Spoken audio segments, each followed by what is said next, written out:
नमस्कार, मैं हूं विद्यानाथ झा। राष्ट्रगर्व में आपका स्वागत है। राष्ट्रगर्व हमारा वो खास प्रयास जिसका मकसद हर भारतवासी को उन अनसुनी अनजानी कहानियों से रूबरू करवाना है जो राष्ट्रगर्व की जीवंत मिसाल है, भारत का गौरव है और दुनिया में हमारी एक अलग पहचान बना देती है। आज आपके लिए राष्ट्रगर्व की वो कहानी लाया हूं जिससे आप राष्ट्रगर्व से भर जाएं। भारत अब उन चुनिंदा देशों के क्लब में शामिल हो गया है जिनके पास अपना GPS aided geo augmented navigation system है। आपके लिए शब्द थोड़े टेक्निकल जरूर होंगे, लेकिन जो लोग हवाई यात्रा करते हैं या फिर हवाई यात्रा करते वक्त खराब मौसम, कोहरे जैसे हालात का सामना करते हैं, उनके लिए आज का टॉपिक बेहद खास है। भारत ने गगन एसबीएस का सफल ट्रायल कर लिया है। हाल ही में इंडिगो एयरलाइंस के एक कॉमर्शियल जेट ने इस स्वदेशी गगन सिस्टम का उपयोग करके देश की पहली ऐतिहासिक सुरक्षित लैंडिंग की है। यह सफलता भारत के लिए बड़ी उपलब्धि है और हम देशवासियों के लिए राष्ट्रगर्व का विषय है। इस टेक्निकल टर्म को हम आपको आगे बताने वाले हैं। आसानी से समझाऊंगा आपको कि कैसे यह तकनीक एविएशन सेक्टर में गेम चेंजर साबित होगी, क्या फर्क है जीपीएस और गगन सिस्टम में। लेकिन सबसे पहले एक रिपोर्ट आपको दिखा।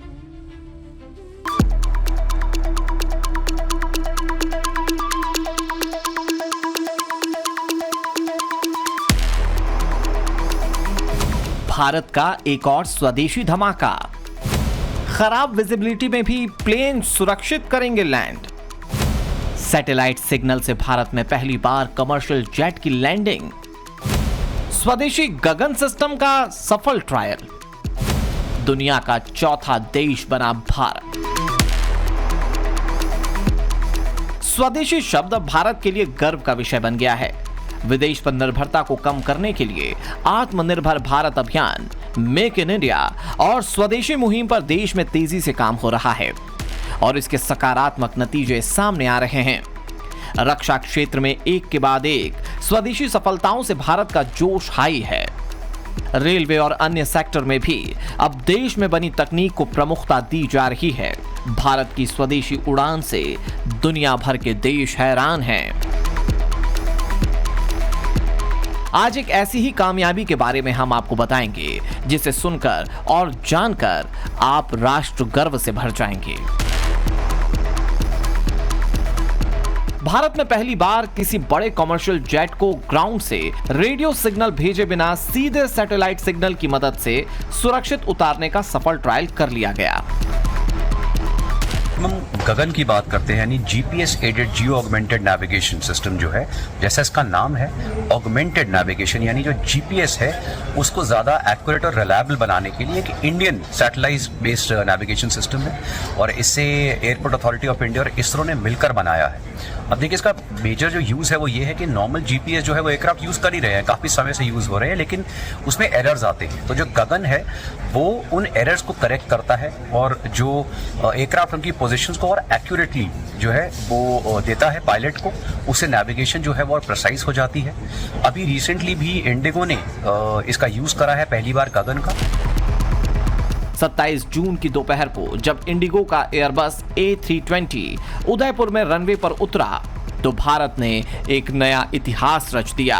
विमान की लैंडिंग वैसी थी जैसी आम दिनों में होती है, लेकिन कुछ खास था जिसका देश को इंतजार था। ये लैंडिंग इसलिए खास रही क्योंकि इसमें स्वदेशी नेविगेशन प्रणाली गगन का इस्तेमाल किया गया और फिर इसके इस्तेमाल के साथ ही विमान को लैंड कराया गया।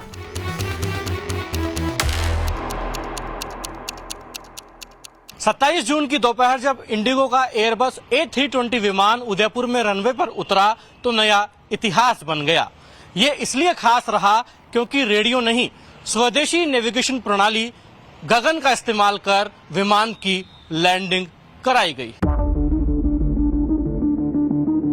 इंडिगो का A320 जेट भारत के अपने सैटेलाइट नेविगेशन सिस्टम गगन का इस्तेमाल करके लैंड करने वाला देश का पहला जेट बन गया है।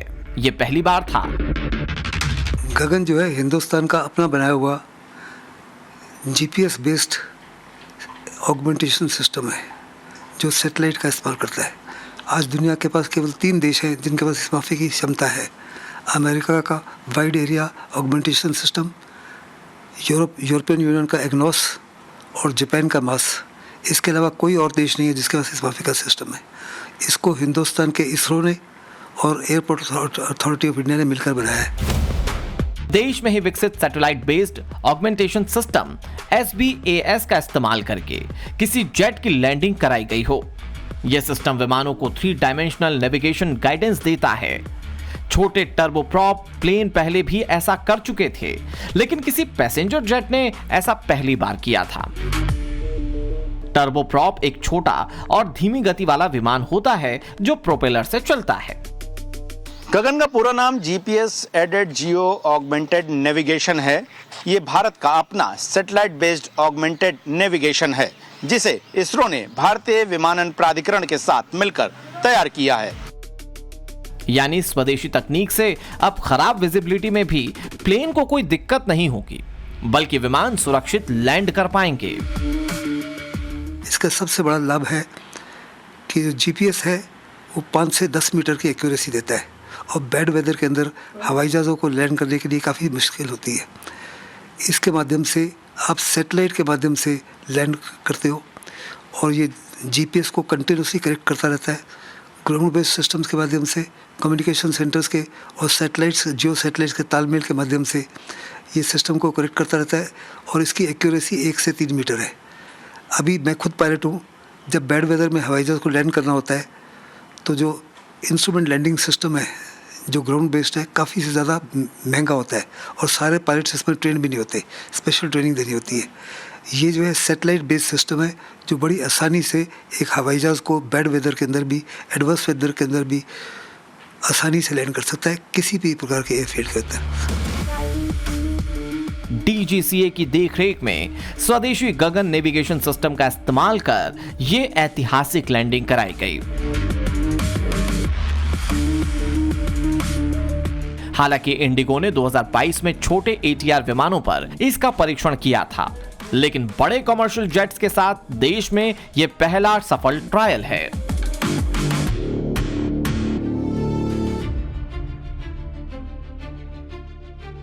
ये गगन सिस्टम है क्या, क्यों भारत के लिए बेहद खास है, अब आपको बताता हूं। गगन का मतलब है GPS added geo augmented navigation. इसे इंडियन स्पेस रिसर्च ऑर्गेनाइजेशन यानी कि इसरो और एयरपोर्ट्स अथॉरिटी ऑफ इंडिया यानी कि AI ने मिलकर डेवलप किया है। गगन सिग्नल इन स्पेस इसरो के GSAT-8 और GSAT-10 के जरिए काम करता है। यह GPS की तरह नेविगेशन सैटेलाइट का कोई ग्रुप नहीं है, इसके बजाय इसे एक ऐसे मददगार के तौर पर मानिए जो GPS के साथ काम करता है और चुपचाप उसके काम को चेक करता रहता है, जिससे पायलट तक गलत जानकारी पहुंचने से पहले ही गलतियों को सुधारा जा सके। गगन सिस्टम कैसे काम करता है, कैसे ये एविएशन सेक्टर के लिए गेम चेंजर साबित होने जा रहा है, आपको ये भी बता देता हूं। ये कोई अलग नेविगेशन सैटेलाइट सिस्टम नहीं है, बल्कि एक सहायक प्रणाली है और एडवांस फिल्टर है। ये GPS सिग्नल्स की कमियों और गलतियों को सुधार देता है। इस पूरे विज्ञान को आपको समझाता हूं। भारत भर में 15 जगहों पर इंडियन रेफरेंस स्टेशंस बनाए गए हैं। ये स्टेशन अंतरिक्ष से आने वाले GPS सिग्नल्स को रिसीव और मॉनिटर करते हैं। सैटेलाइट घड़ियों की गड़बड़ी से GPS सिग्नल में आई खराबी का पता लगाते हैं। सभी 15 स्टेशन से मिला डेटा भारतीय मुख्य नियंत्रण केंद्र को भेज दिया जाता है। यहां पावरफुल कंप्यूटर और खास एल्गोरिदम इस डेटा की गणना कर लेते हैं। गड़बड़ी को ठीक करने के लिए एक करेक्शन मैसेज तैयार किया जाता है और फिर तैयार किए गए सुधार संदेशों को भारतीय लैंड अपलिंक स्टेशंस को भेजा जाता है। उसके जरिए भारत के जियो स्टेशन संचार उपग्रह पर इसे भेज दिया जाता है। यह भारतीय उपग्रह सुधारे गए सटीक सिग्नल को पूरे हवाई क्षेत्र में ब्रॉडकास्ट कर देते हैं और विमानों में लगे विशेष गगन रिसीवर इस सिग्नल को पकड़ लेते हैं, जिससे पायलट्स को बिल्कुल भी सटीक 3D नेविगेशन गाइडेंस मिल जाती है और खराब मौसम या कम विजिबिलिटी में भी सुरक्षित लैंडिंग की सुविधा मिल जाती है पायलट्स को। भारत से पहले SBAS सिस्टम कुछ चुनिंदा देशों के पास ही था, लेकिन भारत अब उस क्लब में शामिल हो गया है जहां कुछ और देश शामिल थे जो इस प्रणाली पर काम कर रहे हैं। परीक्षण कर रहे हैं। हो सकता है कि आने वाले समय में कुछ और देश इस क्लब में शामिल हो अगर उनका प्रयोग सफल हो जाता है तो। अब आपके मन में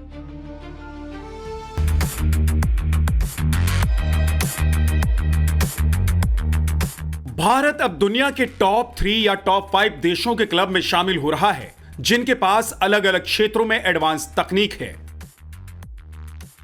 गगन के इस सफल परीक्षण ने भारत को दुनिया के उन चुनिंदा देशों की कतार में खड़ा कर दिया है जिनके पास अपनी खुद की इतनी सटीक और उन्नत सैटेलाइट नेविगेशन तकनीक मौजूद है। हिंदुस्तान के लिए बहुत ही उछाल है। आत्मनिर्भर भारत को मजबूत बनाता है और ये भी जाहिर करता है कि हिंदुस्तान का जो अपना बनाया हुआ सिस्टम है वास्तव में ये दुनिया के बराबर का है। ये सिस्टम जो हिंदुस्तान का अपना बनाया हुआ है ये अमेरिका के वास के साथ में, यूरोप के एग्नोस के साथ में और जापान के मास के साथ में भी कंपैटिबल है और वास्तव में इसको हर प्रकार की सर्टिफिकेशन मिल रही है जिससे हिंदुस्तान की इन्फ्लुएंस और धाक जो है एविएशन सेक्टर में दुनिया में फैल रही है। ये पूरे हिंदुस्तान के लैंड मास को कवर करता है और आसपास के जो बाकी एयर स्पेस है उसको भी, जितना भी एरिया ऑफ इन्फ्लुएंस है हिंदुस्तान का, स्ट्रेट ऑफ मलाक्का से लेके हॉर्न ऑफ अफ्रीका और कुछ हद तक इंडो पैसिफिक एरिया, उसको भी कवर करता है। तो यानी दूसरे लफ्ज़ों में बहुत ही काबिल सिस्टम है। विमानन विशेषज्ञों की माने तो इससे पहले इस प्रणाली का परीक्षण सिर्फ छोटे ATR विमानों पर ही किया गया था। यह पहला मौका है जब इतने बड़े और भारी कॉमर्शियल पैसेंजर विमान को इस तकनीक के सहारे सफलता के साथ जमीन पर उतारा गया है। इसको सबसे पहले लॉन्च किया गया था 2015 में, लेकिन 2026 में पहली बार जून के महीने में एक इंडिगो के हवाई जहाज को सैटेलाइट के माध्यम से उतारा गया और बड़ी एक्यूरेटली उसने उतारा और ये इस माफे की पहल जो है हिंदुस्तान में पहले कभी नहीं हुई। यह स्वदेशी तकनीक एविएशन सेंटर में गेम चेंजर साबित होने जा रही है। इससे भविष्य में देश के विमानन सेक्टर की दशा और दिशा पूरी तरह बदल जाएगी। पारंपरिक उपकरण आधारित लैंडिंग प्रणाली यानी ILS की तुलना में गगन को बेहतर माना जा रहा है। और जो traditional ground based radio navigation systems होते हैं उनकी जगह पर ये सैटेलाइट गाइडेड एयरक्राफ्ट ऑपरेशंस का यूज़ करते हुए इंडिगो ने लैंड करा है। तो which is a big achievement for India, क्योंकि बहुत सारी और भी कंट्रीज़ हैं जो इस तरह के सिस्टम्स का यूज़ कर रही हैं, जहाँ पर यूनाइटेड स्टेट्स का वास है, देन इग्नोस है यूरोप का, एमसास है जापान का, इस तरह इंडिया का गगन आ जाता है। इस स्वदेशी तकनीक के लिए जमीन पर बहुत ज्यादा महंगे और जटिल उपकरण लगाने की जरूरत नहीं पड़ती है। इसका सबसे बड़ा फायदा यह होगा कि देश के छोटे शहरों और कस्बों में बने हवाई अड्डों पर भी भारी विमानों को पूरी सुरक्षा के साथ उतारा जा सकेगा। इसमें एक और प्लस पॉइंट होता है कि जो ग्राउंड बेस्ड सिस्टम्स होते हैं वो काफ़ी हैवी सिस्टम होते हैं। ट्रेडिशनल सिस्टम्स है, ILS है, VOR है, DME है, इसके लिए आपको ग्राउंड पे बहुत ज़्यादा सिस्टम्स चाहिए होते हैं जो गगन में जो है वो खत्म हो जाते हैं क्योंकि ये सैटेलाइट के थ्रू ऑपरेट करता है। इसके साथ ही घने कोहरे, खराब मौसम या बेहद कम विजिबिलिटी में भी विमानों का संचालन बिना किसी बाधा के सुचारू रूप से किया जा सकेगा, जिससे उड़ानों के रद्द होने या रूट बदलने की समस्या से मुक्ति मिलेगी। अब खराब विजिबिलिटी में भी प्लेन लैंड कर सकेंगे क्योंकि भारत में पहली बार किसी बड़े कमर्शियल जेट को ग्राउंड से रेडियो सिग्नल भेजे बिना सैटेलाइट सिग्नल की मदद से लैंड कराने का सफल ट्रायल कर लिया है।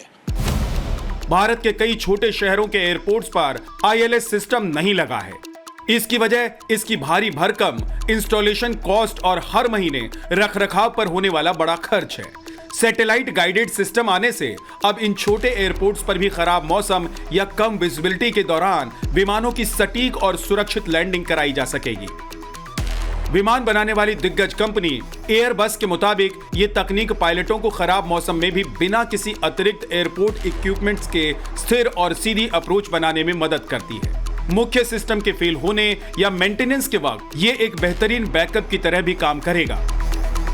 ये सैटेलाइट के थ्रू ऑपरेट करता है। देखिए, गगन इंडिया के लिए बहुत ज़्यादा इंपॉर्टेंट है, इंडियन एविएशन के लिए बहुत इंपॉर्टेंट है क्योंकि हज़ारों फ्लाइट्स रोज़ ऑपरेट करती हैं, काफ़ी रिमोट और डिफिकल्ट लोकेशंस में ऑपरेट करती हैं। तो जिस तरह से हमारा एविएशन सेक्टर बढ़ रहा है तो फ्लाइट सेफ्टी कंसर्न्स जो हैं वो साथ साथ बढ़ते हैं और गगन का यूज़ करते हुए जो लैंडिंग एक्यूरेसी है वो आपकी इंक्रीज होगी। अगर आप वेदर में ऑपरेट कर रहे हैं, वेदर खराब है।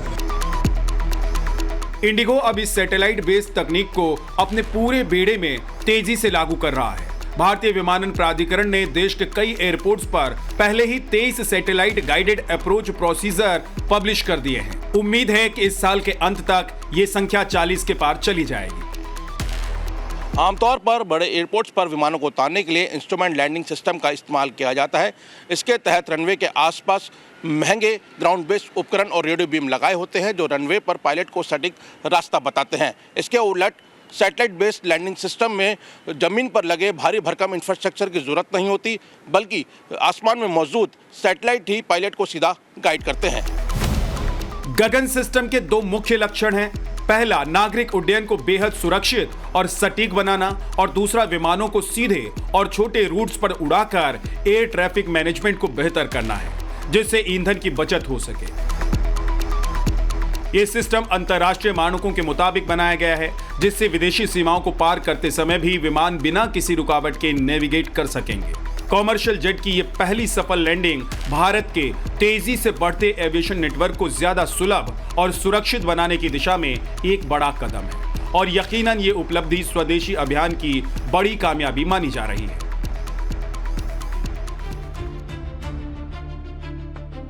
आपके मन में एक सवाल आ रहा होगा कि ग्राउंड बेस्ड सिस्टम की तुलना में GPS aided geo augmented navigation क्यों खास है, कैसे बेहतर है, क्या फायदा होगा भविष्य में इस तकनीक से, वो बता देता हूं आपको। गगन लगभग उतनी ही सटीकता देता है जितनी एंटीना और बीकन वाले ग्राउंड बेस्ड लैंडिंग सिस्टम से मिलती, जो पायलट्स को लैंडिंग में मदद करने के लिए विमान को सिग्नल भेजते हैं। यह विमानों को उन छोटे एयरपोर्ट्स पर भी उतरने में मदद करेगा जहां महंगे ग्राउंड बेस्ड लैंडिंग सिस्टम नहीं लगे। इसरो के मुताबिक गगन सिस्टम से ईंधन और इक्विपमेंट की लागत बचाने, उड़ान की सुरक्षा और एयर स्पेस की क्षमता बढ़ाने जैसे फायदे मिल सकते हैं। जीपीएस और गगन में फर्क अब क्या है, यह बताता हूं आपको। जीपीएस एक स्वतंत्र वैश्विक नेविगेशन प्रणाली है, गगन एक सहायक प्रणाली है और एडवांस फिल्टर है। जीपीएस को अमेरिका ने बनाया है, गगन को भारत में इसरो और एयरपोर्ट अथॉरिटी ऑफ इंडिया ने मिलकर बनाया है। जीपीएस पूरी दुनिया में काम करता है, गगन भारतीय हवाई क्षेत्र और पड़ोसी देश में काम कर सकता है। जीपीएस लगभग 7.6 मीटर तक की सटीकता देता है, गगन लगभग 3 मीटर से भी कम की सटीकता देता है। जीपीएस मोबाइल मैप्स, गाड़ियों की ट्रैकिंग और सामान्य नेविगेशन में इस्तेमाल किया जाता है, जबकि गगन नागरिक उड्डयन, विमानों की लैंडिंग और सुरक्षा के लिए इस्तेमाल होता है। जीपीएस खराब मौसम में सिग्नल में गलती या देरी की तुरंत चेतावनी नहीं देता है, जबकि गगन पायलट्स को तुरंत गलत सिग्नल की चेतावनी दे देता है। किन देशों में space based augmentation system active पहले से हैं, यह अब आपको बता देता हूं। अमेरिका, यूरोप, जापान, दक्षिण कोरिया और अब भारत भी इस लिस्ट में शामिल हो गया है। यूएस में इस सिस्टम को वास नाम दिया गया है, यूरोप में इस प्रणाली का नाम इग्नोस है, जबकि जापान में इस सिस्टम को एमसास कहते हैं। कनाडा, दक्षिण कोरिया भी इस प्रणाली को उपयोग कर रहे हैं। वही हमारे देश में इस प्रणाली को गगन नाम दिया गया है। किन देशों में स्पेस बेस्ड ऑगमेंटेशन सिस्टम पर ट्रायल चल रहा है, यह भी आप जान लीजिए। ऑस्ट्रेलिया, न्यूजीलैंड, अफ्रीका, चीन और रूस। अब सोचिए कि चीन और रूस भी अभी इस सिस्टम को सफल नहीं कर पाए, लेकिन भारत ने स्वदेशी संकल्प से यह सब करके दिखा दिया है। गगन के फायदे कहां कहां होंगे और किस किस सेक्टर में इससे लाभ उठाया जाएगा, यह भी आपको बताता हूं। यूएस के वास, यूरोप के इग्नोस और जापान के एमसास सिस्टम के साथ मिलकर भारत की यह स्वदेशी प्रणाली काम कर सकती है। इसका फायदा अफ्रीका से ऑस्ट्रेलिया तक फैला हुआ है और यह पूरे क्षेत्र में बिना किसी रुकावट के नेविगेशन सर्विस देने में सक्षम है। इसे मुख्य रूप से हवाई यात्रा के लिए बनाया गया है, लेकिन गगन कई अन्य क्षेत्रों में भी फायदेमंद साबित होगा, जैसे कि इंटेलिजेंस, ट्रांसपोर्टेशन, समुद्री परिवहन, हाईवे, रेलवे, सर्वे, सुरक्षा एजेंसियों, टेलीकॉम इंडस्ट्री और लोकेशन एप्स के मामले में भी फायदेमंद साबित हो सकता है। GPS aided geo augmented navigation प्रणाली, यह प्रणाली पूरी तरीके से स्वदेशी है, जिस पर आप गर्व कर सकते हैं। इसे इसरो और भारतीय विमानन प्राधिकरण द्वारा संयुक्त रूप से विकसित किया गया है। इसका मुख्य उद्देश्य आमतौर पर मिलने वाले जीपीएस सिग्नल्स की सटीकता और इंटीग्रिटी में सुधार करके विमानों को सुरक्षित और सटीक 3D नेविगेशन गाइडेंस देना है। सामान्य जीपीएस में कुछ मीटर की गलती हो सकती है, लेकिन गगन के ग्राउंड स्टेशन और सैटेलाइट सिग्नल में रियल टाइम सुधार करके इसे कुछ सेंटीमीटर तक सटीक बना देते हैं। और इसकी मदद से विमान खराब विजिबिलिटी यानी कि कोहरे या फिर बादल के मौसम में भी ग्राउंड आधारित रेडियो सिग्नल्स के बिना सीधे सैटेलाइट सिग्नल से सुरक्षित लैंडिंग कर सकते हैं। इसकी सीमा भारतीय हवाई क्षेत्र और आसपास के क्षेत्रों तक फैली हुई। यह प्रणाली अमेरिका के वास, यूरोप के इग्नोस और जापान के एमसास के मौजूदा सैटेलाइट ऑगमेंटेशन सिस्टम के साथ पूरी तरीके से इंटर ऑपरेबल है। यह पायलट को रनवे की सीध और ऊंचाई दोनों की सटीक जानकारी देता है, जिससे खराब मौसम में भी सुरक्षित लैंडिंग संभव हो जाती है। खराब मौसम के कारण उड़ानों के मार्ग बदलने या फिर रद्द होने की घटनाओं में काफी कमी आती है। देश के कई छोटे हवाई अड्डों पर महंगे ग्राउंड बेस्ड रेडियो सिस्टम जैसे कि इंस्ट्रूमेंट लैंडिंग सिस्टम नहीं होते हैं। गगन की मदद से विमान बिना ILS के भी इन छोटे एयरपोर्ट्स पर सुरक्षित लैंडिंग कर सकते हैं, जिससे बुनियादी ढांचे की लागत बच जाती है। और इस तकनीक से विमान दो शहरों के बीच बिल्कुल सीधे मार्ग पर उड़ान भर सकते हैं। हवा में चक्कर काटने का समय कम होता है, जिससे एयरलाइंस का जो कीमती ईंधन है वो बच जाता है और कार्बन उत्सर्जन भी कम हो जाता है। विमानों की लाइव लोकेशन की सटीकता बढ़ने से हवाई मार्ग में दो विमानों के बीच की दूरी को सुरक्षित रूप से कम किया जा सकता है। इससे भारतीय हवाई क्षेत्र में एक साथ अधिक विमान सुरक्षित उड़ान भर सकते हैं। तो ये तमाम खासियतें हैं इसकी।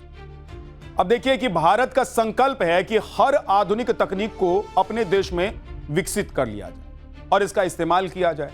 आम लोगों के जीवन में सुविधा हो, आसानी हो, लोग सुकून भरा सफर कर सके। वैश्विक ईंधन संकट को ध्यान में रखते हुए तमाम तरह के विकल्पों पर काम हो रहा है।